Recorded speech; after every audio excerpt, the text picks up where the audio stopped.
Welcome to పురాలుకల్. అదృష్టం అనేది ఎప్పుడు ఎవరిని ఎలా వరిస్తుందో ఎవరు ఊహించలేరు. ఉత్తరప్రదేశ్లోని జేవార్ ప్రాంత రైతుల విషయంలో సరిగ్గా ఇదే జరిగింది. నోయిడా అంతర్జాతీయ విమానాశ్రయం నిర్మాణం కోసం ప్రభుత్వం చేపట్టిన భూసేకరణ కొందరి జీవితాలను రాత్రికి రాత్రే మార్చేసింది. నిన్నటి వరకు సామాన్య రైతులుగా ఉన్నవారు ఇప్పుడు కోట్ల రూపాయల పరిహారంతో విలాసవంతమైన జీవితాన్ని గడుపుతున్నారు. ఈ అదృష్టవంతుల జాబితాలోని ఒక రైతు ఏకంగా హెలికాప్టర్ కొనుగోలు చేసి అందరినీ ఆశ్చర్యపరిచాడు.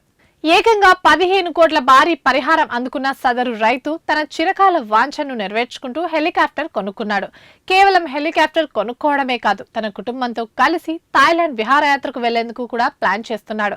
ఒకప్పుడు పొలంలో ఎండనక వాననక కష్టపడిన ఆ రైతు చేతికి ఇంత పెద్ద మొత్తంలో డబ్బు రావడంతో తన కలలన్నీ ఇప్పుడు నిజమవుతున్నాయి.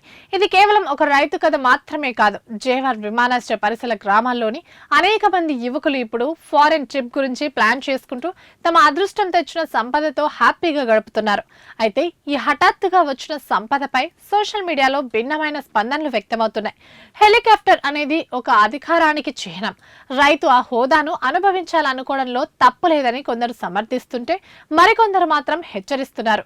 గతంలో మహారాష్ట్ర వంటి రాష్ట్రాల్లో రైతులు పరిహార సొమ్ముతో లగ్జరీ కార్లు కొని చివరికి పెట్రోల్ పోయించుకోవడానికి కూడా ఇబ్బంది పడిన పరిస్థితులను గుర్తు చేస్తున్నారు. సంపాదించిన డబ్బును తెలివిగా పెట్టుబడి పెట్టకపోతే భవిష్యత్తులో ఇబ్బందులు తప్పవని నెటిజన్లు హెచ్చరిస్తున్నారు.